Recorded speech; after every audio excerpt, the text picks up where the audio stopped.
지난주 우리는 다윗의 범죄를 통해서 성경이 말하는 죄의 특징 5가지를 살펴보았습니다. 오늘은 한 걸음 더 들어가서 죄의 본질에 대해서 좀 보려고 합니다. 여러분, 죄가 무엇입니까? 일반적으로 세상 사람들은 사회적 법을 어길 때 죄를 지었다 이렇게 말하지요. 그러나 사회적 법은 장소나 또 시대마다 다릅니다. 예를 들어서 이란이라는 나라에서는요, 여성이 머리에 히잡을 쓰지 않으면 죄가 돼요. 하지만 반대로 한국에서는요, 여성에게 히잡을 쓰도록 강요하면 그것은 인권 침해로 한국에서는 그게 죄가 됩니다. 이처럼 사회적 법은 나라마다 시대마다 다릅니다. 성경이 말하는 죄는요, 시대와 문화를 초월하여 적용되기 때문에 이 사회적 법보다는 더 포괄적이고 더 근본적인 의미를 가지고 있겠죠. 신자들이 죄에 대해서 흔히 하는 이해 중 하나는요, 이 죄라는 것은 율법을 어긴 것이 죄다라고 이렇게 생각하는 거예요. 십계명과 같은 율법을 어기게 되면 그것이 성경이 말하는 죄다라고 생각하는 거죠. 물론 성경은요, 율법을 어기는 것을 죄라고 말합니다. 하지만 그것은 성경이 말하는 죄의 지극히 일부분일 뿐이에요. 다음의 사례를 한번 보시기 바랍니다.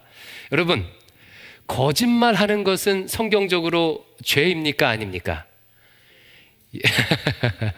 십계명에 보니까 이웃에게 거짓 증거하지 말라고 했지요. 그러니까 죄겠지요. 그러면 다시 질문입니다. G.O.D라는 그룹 아시지요? G.O.D라는 그룹의 노래 중에 어머님께라는 노래가 있습니다. 노래 안에 보면 이런 가사가 있어요. 어머니는 짜장면이 싫다고 하셨네. 예, 이게 랩입니다, 랩. 가난한 어머니가 아들을 데리고 중국집에 갔어요. 돈이 없어서 한 그릇만 시켜놓고 아들만 먹게 했습니다. 한참 짜장면을 맛있게 먹고 있던 아들이 엄마를 보면서 이렇게 말하는 거예요. 엄마, 엄마는 왜 안 먹어? 진짜 맛있는데 엄마도 먹어. 엄마는 짜장면을 싫어해. 너나 먹어. 짜장면이 싫다는 엄마의 말은 거짓말입니다. 그러면 이 엄마는 거짓말하지 말라는 율법을 어겼으니까 죄를 지은 걸까요? 만약 이 엄마한테 아이고, 그 어머니 마음은 이해하지만 그래도 거짓말하면 안 되죠. 다른 식으로 말했어야 되죠. 어떤 작은 거짓말도 하나님 앞에서는 죄입니다. 그래서 모든 인간은 죄인인 거예요 라고 말씀하신다면 또 다른 사례를 한번 보시기 바래요. 민수기에 보면요, 라합이라는 여성이 이스라엘 정탐꾼을 자기 집 다락방에 숨겨주는 장면이 나와요. 이 정탐꾼을 잡으러 쫓아온 군인들을 향해서 라합이 이 정탐꾼이 우리 집에 없고 이미 가버렸다고 거짓말을 합니다. 히브리서 11장은요, 이 라합의 이런 행동을 믿음의 행동이라고 칭찬을 해요. 여러분, 이것을 어떻게 해석하시겠습니까? 성경을 보니까 어떤 거짓말은 죄라고 하는데 반면에 또 어떤 거짓말은 오히려 믿음의 행동으로 칭찬을 하고 있는 거예요. 즉, 성경이 말하는 죄라는 것은 단지 율법을 지켰느냐 안 지켰느냐의 문제만이 아니라는 거죠. 더 포괄적이고 근본적인 의미가 있다는 겁니다. 그렇다면 성경이 말하는 죄라는 것은 무엇일까요?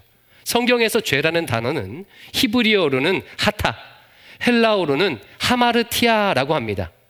이 단어의 뜻은 이런 거예요. 어떤 사람이 화살을 이렇게 쫙 하고 쐈는데 이 화살이 날아가서 광역의 정중앙에 딱 꽂히는 것이 아니라 비껴간 거예요. 다른 곳으로 날아간 것입니다. 이것을 지칭할 때 쓰는 용어예요. 즉, 어떤 기준에서 벗어난 것을 죄라고 말합니다. 중요한 것은 이 기준을 무엇으로 보느냐예요. 이 기준을 사회적 법으로 두게 되면 사회적 법에서 벗어난 것이 죄가 되겠죠. 이 기준을 양심으로 두면 양심에서 벗어난 것이 죄가 되고, 이 기준을 십계명으로 두면 십계명에서 벗어난 게 죄가 되겠죠. 그리고 어떤 사람이 아니야 관역 자체가 없어, 기준 자체가 없어 라고 말한다면 그 사람에게는 죄라는 개념이 있겠습니까? 없겠습니까? 없겠지요. 아니면 있어도 상대적일 것입니다. 그렇다면 성경이 말하는 그 관역의 중심, 그 기준은 무엇일까요? 여러분, 어렵지 않습니다. 어렵지 않아요. 성경에서 죄인의 반대말은 뭐죠? 의인이라고 해요. 악하다의 반대말은 뭘까요? 선하다 혹은 의롭다예요. 즉 성경이 말하는 정 가운데 그 기준을 한마디로 하면 의라고 합니다. 뭐라고 한다고요? 의. 예. 의가 그 기준이 되는 것이고, 의에서 벗어난 것을 죄라고 말해요. 그렇다면 또 한 걸음 더 들어가서 이 의라는 게 뭘까요? 이 부분을 아는 것이 매우 중요합니다. 저를 따라서 한번 말해 볼게요. 의는 관계적 개념이다. 예. 성경에서 말하는 의라는 것은 어떤 법을 지켰느냐 안 지켰느냐, 어떤 법에 충족했느냐 안 했느냐의 개념이 아니고 관계적 개념이라는 거예요. 의롭다는 것은요, 관계가 좋다라는 의미예요. 그 관계는 나와의 관계, 타인과의 관계, 역사와의 관계, 피조 세계와의 관계, 하나님과의 관계 등 모든 관계를 다 포함합니다. 그중 가장 기초가 되는 관계는 나를 존재하게 하신 하나님과의 관계겠죠. 그러므로 성경에서 말하는 의인이란 모든 존재의 기초가 되는 하나님과 좋은 관계를 맺고 있고, 그것을 바탕으로 나머지 관계들이 좋은 사람을 의인이라고 합니다. 그리고 이 관계가 좋다는 말을 다른 말로 화평하다, 히브리어로 샬롬이라고 하는 거예요. 성경이 말하는 죄란 이 의에서 벗어난 것입니다. 하나님과의 관계를 해치고, 이웃과의 관계를 해치고, 피조세계와의 관계를 해치는 행동이 바로 죄악된 행동인 거예요. 여러분, 성경이 말하는 죄가 뭐라고요? 관계적 개념이에요. 하나님과의 관계를 비롯해 모든 존재하는 것들과의 화평을 깨트리는 것, 샬롬을 깨트리는 것이 바로 죄입니다. 사무엘 하에 나온 다윗의 행동이 끔찍한 죄인 이유가 바로 여기에 있어요. 다윗의 범죄로 말미암아 이스라엘의 화평이 깨져버렸어요. 밧세바를 범함으로 밧세바와의 화평이 깨졌고, 우리아를 죽임으로 우리아와의 화평이 깨졌고, 백성들의 신뢰를 무너뜨림으로 백성들 간의 화평이 깨졌고, 무엇보다 하나님과의 화평이 깨져버렸습니다. 11장 27절 하반절, 다윗이 행한 그 일이 여호와 보시기에 악하였더라. 하나님과 아주 멀어졌어요. 바로 이것이 죄의 끔찍한 결과예요. 죄는요, 나의 탐욕 한 가지를 충족시키고 다른 모든 관계를 다 깨트려 버려요. 다윗은 자신의 성적인 탐욕은 채웠지만 그 일로 인해서 모든 관계가 다 깨졌어요. 샬롬이 깨졌습니다. 아담과 하와의 범죄도 마찬가지예요. 아담과 하와는 먹음직도 하고 보암직도 한 선악과를 먹음으로 자신의 탐욕은 채웠지만 그 일로 인해서 모든 관계에 금이 갔어요. 먼저 하나님과 화평이 깨졌죠. 하나님을 피해서 숨었습니다. 뿐만 아니라 아담은 하와를 향해서 저 여자가 주워서 먹었습니다 라고 비난했지요. 서로를 탓하는 사이가 되어서 부부간의 화평이 깨졌습니다. 죽도록 노동을 해도 땅이 열매를 잘 주지 않게 되어서 피조 세계와의 화평도 깨져버렸어요. 자기가 벗은 줄로 알고 벗은 몸을 부끄러워하게 되어서 자기 자신과의 화평도 깨져버렸습니다. 이처럼 죄라는 것은 한 가지 탐욕을 얻게 하고 결국 모든 화평을 다 깨트려 버립니다. 알코올 중독을 한번 생각해 보십시오. 술을 먹고 싶은 그 욕심 하나를 만족시키고 결국 사람들이 다 떠나가요. 가족도 떠나가고 다 떠나갑니다. 나중에는 알코올 중독에 벗어나지 못하는 자기 자신을 보면서 자신이 자신을 싫어하게 됩니다. 돈에 대한 탐욕을 추구하면 조금 돈은 벌 수 있을지 모르지만 그 탐욕을 추구하는 과정에서 하나님과 멀어지게 되고 가족과 이웃에게 얼마나 많은 상처를 주게 됩니까? 돈 문제 때문에 형제 간에, 가족 안에 아주 화평이 다 깨져 버리는 경우가 얼마나 많이 있습니까? 죄는요, 관계를 깨뜨리는 것이 죄고, 죄를 짓게 되면 화평을 잃어버립니다. 샬롬을 잃어버려요. 그렇다면 한번 생각해 보세요. 이와 같은 죄의 정점에, 최고 꼭대기에는 그럼 뭐가 있겠습니까? 죄를 지으면 관계가 깨져요. 또 죄를 지으면 관계가 깨져요. 이 관계도 깨지고 저 관계도 깨지고 또 죄를 져요. 죄 짓고 죄 짓고 죄 짓고 죄 짓고, 그 정점에는 뭐가 있겠어요? 바로 모든 관계가 다 단절된 상태, 죽음이 있는 것입니다. 성경에서 죄의 싹시 사망이라고 말하는 이유가 여기에 있어요. 죄는 모든 관계를 다 끊어놓기에, 그 죄로부터 돌이키지 않으면 결국 모든 것으로부터의 단절인 죽음에 놓이게 되는 거예요. 이웃과 단절되고, 피조세계와 단절되고, 나 자신과도 단절되고, 마침내는 영원하신 하나님과도 단절될 때 영원한 죽음, 영원한 없음에 직면하는 것입니다. 이게 죽음이에요. 그래서 여러분, 어떤 일이 죄인지 아닌지 어떻게 구분할 수가 있을까요? 어떤 것은 죄인지 아닌지 쉽게 알 수 있는 게 있는데, 또 어떤 일은 이게 죄인가 아닌가 헷갈리는 일이 있어요. 어떻게 구분할 수 있겠습니까? 이 일을 통해서 하나님과 나와 이웃과 더 화평해지는가를 보면 돼요. 그 일을 할 때 아주 잠깐의 만족은 있는데, 그것 때문에 아내와 남편과 멀어져요. 자녀와 멀어집니다. 하나님과 멀어지고, 또 그렇게 하는 내 자신이 싫어지게 돼요.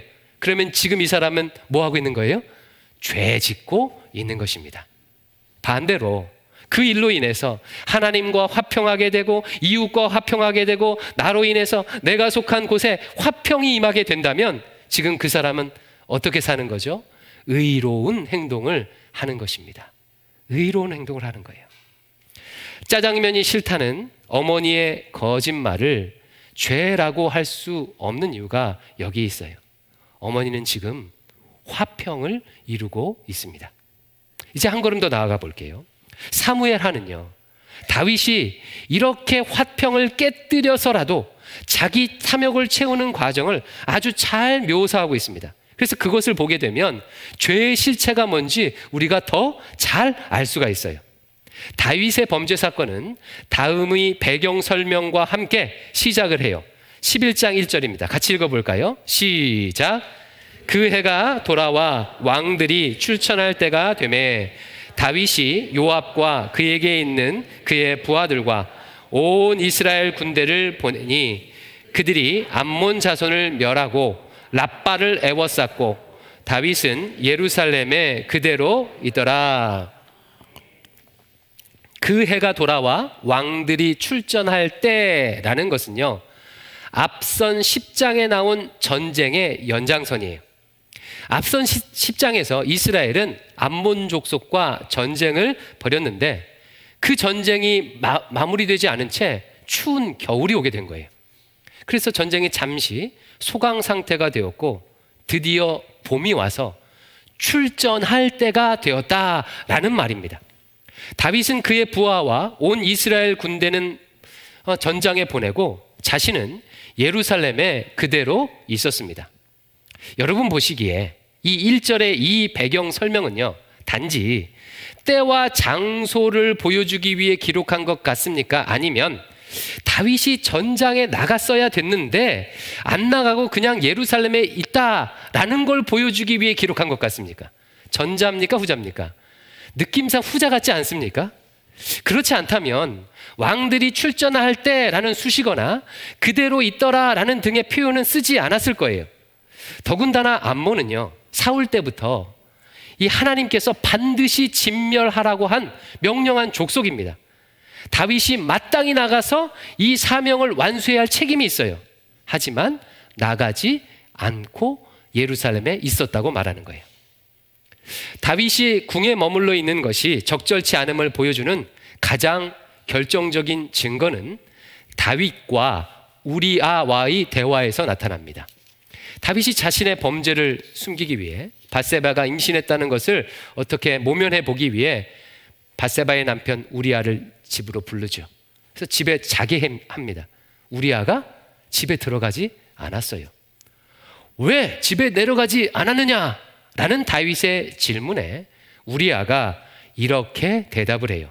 11장 11절 상반절 제가 읽어드릴게요. 잘 보세요. 우리아가 다윗에게 아뢰되 언약궤와 이스라엘과 유다가 야영 중에 있고 내 주 요압과 내 왕의 부하들이 바깥들에 진치고 있거늘 내가 어찌 내 집으로 가서 먹고 마시고 내 처와 같이 자리이까? 우리아의 말에 따르면 지금 전쟁터에 누가 나가 있대요? 여호와의 언약궤와 이스라엘과 유다와 요압과 왕의 부하들 모두가 나가 있어요. 한마디로 하면요, 모두가 다 나가고 있는 것처럼 지금 대답하고 있습니다. 따라서 이스라엘의 왕인 다윗은 마땅히 전쟁터에 나가 있어야 하는 거예요. 여러분, 과거 다윗이 하나님의 언약궤에 대해서 어떤 마음을 가졌지요? 이 언약궤를 다윗성으로 가져오려고 정말 최선을 다했어요. 언약궤가 들어올 때 그 앞에서 왕복을 벗고 막 춤을 췄지 않았습니까? 뿐만 아니라 사무엘하 7장에 보면 여호와의 언약궤에 대해서 이런 말을 해요. 7장 2절인데 같이 읽어보겠습니다. 시작. 왕이 선지자 나단에게 이르되 볼지어다 나는 백향목 궁에 살거든 하나님의 궤는 휘장 가운데 있도다. 나는 지금 편안한 궁궐에 있는데 여호와의 언약궤는 저 초라한 휘장 가운데 있는 것을 너무나도 안타까워해서요, 성전을 짓겠다고 지금 하는 말이에요. 언약궤에 대해서 이런 마음을 가지고 있었던 다윗이 지금 하나님의 언약궤가 전쟁터 한가운데 있는데요, 그곳에 있지 않습니다. 이스라엘과 유다가 지금 야영 중인데 이스라엘과 유다의 왕이 그곳에 있지 않습니다. 지금 다윗은요, 하나님께 관심이 없어요. 이스라엘과 유다, 자기 백성들에게 관심이 없는 거예요. 다윗의 안중에는요, 그 누구도 없습니다. 바로 이것이 죄를 짓는 과정에서 반드시 나타나는 죄인의 마음이에요. 관계를 깨뜨리는 끔찍한 죄를 짓는 이유는 상대가 안중에 없기 때문이에요. 업신여기기 때문입니다. 상대를 업신여기는 마음이 있을 때 그 자리에 죄가 들어오고 그 죄가 화평을 깨뜨리는 것입니다. 다윗은 만군의 하나님 여호와를 업신여기고 있습니다. 하나님을 하나님으로 대하지 않고 하나님이 안중에 없습니다. 그러니 그 자리에 죄가 들어와 하나님과의 관계를 깨뜨립니다. 우리도 마찬가지죠. 하나님께서 지금 내 옆에서 불꽃 같은 눈동자로 보고 있다고 믿으면, 생각하면 어떻게 함부로 음란물을 즐기고 함부로 미움과 증오를 품고 험담하고 거짓말한 일은 함부로 할 수 있겠습니까? 하나님께서 지금 옆에 계시다고 생각하면 어떻게 함부로 가족들을 향해서 분노할 수 있겠습니까? 도둑질할 수 있겠습니까? 하나님께서 내 옆에 없다고 생각하니까, 업신여기니까 내 마음대로 하는 거죠. 다윗은 백성들도 업신여깁니다. 백성들을 형제로 여기지 않고 도구나 수단으로 여겨요. 다윗이 목욕하는 밧세바를 보고 마음에 혹했어요. 신하를 시켜서 밧세바에 대해 뒷조사하게 했습니다. 신하가 뒷조사를 딱 하고 와서 이렇게 보고를 해요. 3절입니다. 3절 같이 읽어볼까요? 시작.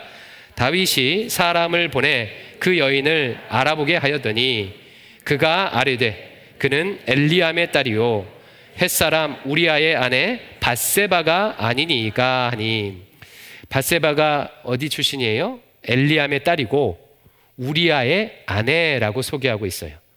엘리암은 다윗의 30용사 중에 한 명인 매우 위대한 장수예요. 나중에 뒷부분에 보면 이 다윗의 용사들의 이름이 기록되는데 그 안에 떡하니 기록되어 있습니다. 우리아 또한요 37명 용사 안에 드는 훌륭한 장수예요. 이게 무슨 뜻이죠? 절대로 건드려서는 안 되는 여인이라는 거예요.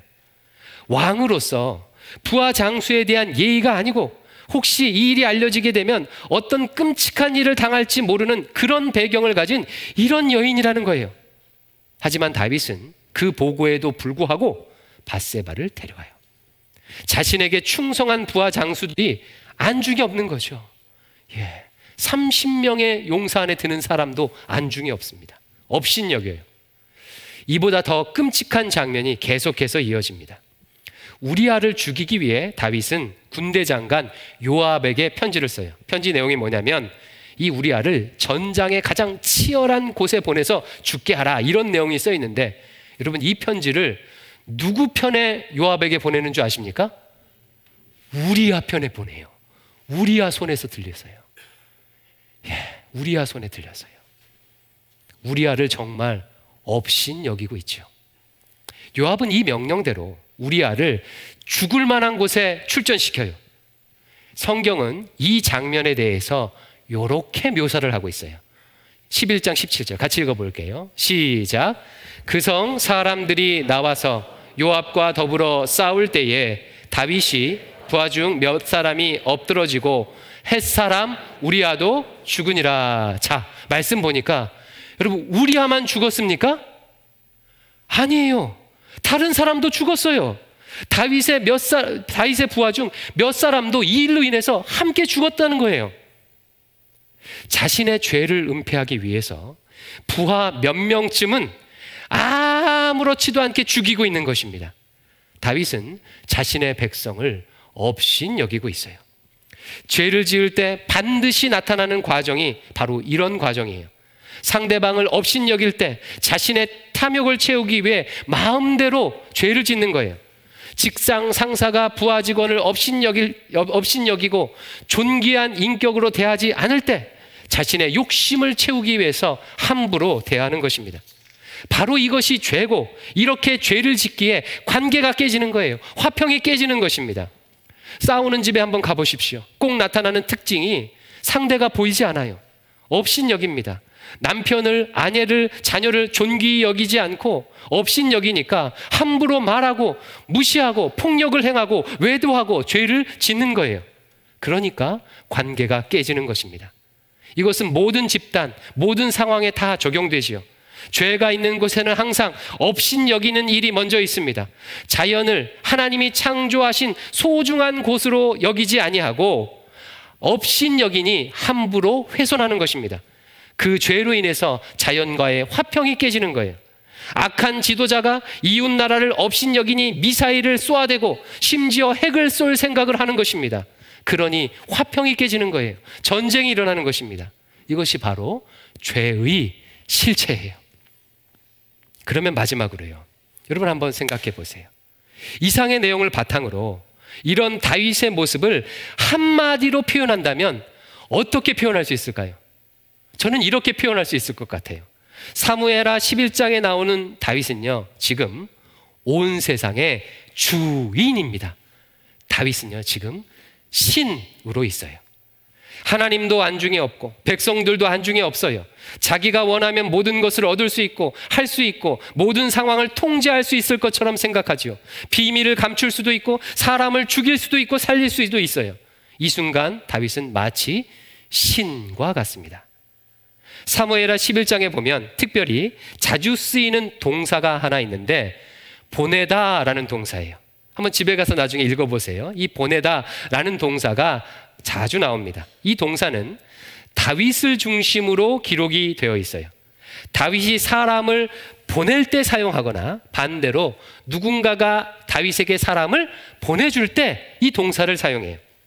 11장은 다윗이 자기 마음대로 사람을 보낼 수도 있고 받을 수 있는 자로 묘사하고 있는 거예요. 묘사하고 있는 것입니다. 다윗의 자기 인식을 보여주는 거예요. 사랑하는 성도 여러분, 죄의 본질이 바로 이것입니다. 죄라는 것은 인간이 하나님의 자리를 차지하여 스스로 왕으로 삼는 것이 죄의 본질이에요. 하나님이 아닌 내가 주인이고 내가 왕이고 내가 신이라 여기는 것이 죄의 뿌리이고 죄의 본질이에요. 화살을 쏘는 사람이 내가 왕이고 내가 주인이니까 내 마음대로 쏠 거야 라고 쏘기 때문에 관역의 정중앙에 가지 아니하고 다른 곳으로 날아가는 것입니다. 아담과 하와가 선악과를 따먹은 이유도 하나님과 같이 되기 위해서였죠. 성경이 말하는 죄의 본질은 내가 왕이 되는 거예요. 내가 옳고 그름의 기준이 되고 내가 모든 것을 통제하려고 하는 것입니다. 우리 인생이 이처럼 고통스러운 이유가 여기에 있어요. 여러분, 우리 인간은 한 치 앞도 내다볼 수 없습니다. 요즘 경제적으로 너무나도 어려워서 이렇게 뉴스를 보니까 경제학자들이 많이 얘기를 나와서 힘들 거라고, 내년은 더 힘들 거라고 얘기를 하는데, 이분들이 이러더라고요. 이렇게 우크라이나 전쟁이 오래 될 줄 몰랐대요. 예전에 코로나 시기에도 이런 얘기 들었어요. 코로나라는 것이 올 줄 몰랐습니다. 평생 경제를 연구하는 사람이요, 한 치 앞도 내다볼 수 없어요. 이렇게 한 치 앞도 내다볼 수 없고 불안과 두려움에 벌벌 떠는 나라는 인간이 내 인생의 주인이 되어 왕이 되어 내 인생의 운전대를 잡고 있으니 자꾸 사고가 나는 거예요. 악셀을 밟을 때마다 이리 부딪히고, 아내와 부딪히고, 자녀와 부딪히고, 친구와 부딪히고, 부모와 부딪히고, 저리 부딪혀서 관계가 깨지고 화평이 깨집니다. 운전하면 할수록 혼자가 되고, 이렇게 혼자가 되니까 외로워지게 되고, 그러니 인생이 고통스러운 거죠. 제가 상담을 해보니까요, 예를 들어 직장 상담을 하면 일이 힘들어서 고통스럽다고 한 분은 제가 거의 만나보지 못했어요. 직장에서 관계 때문에 힘들대요. 자신을 왕처럼 여기는 직장 상사 때문에 힘들다고, 관계가 깨져서 힘들다고 다 말해요. 결국 관계의 깨어짐이 우리를 고통스럽게 하는 거 아니겠습니까? 그렇다면 이 고통스러운 삶을 어떻게 끊을 수가 있을까요? 사람을 자기 마음대로 보내기도 하고 받기도 하는 다윗에게 하나님께서 이렇게 행하십니다.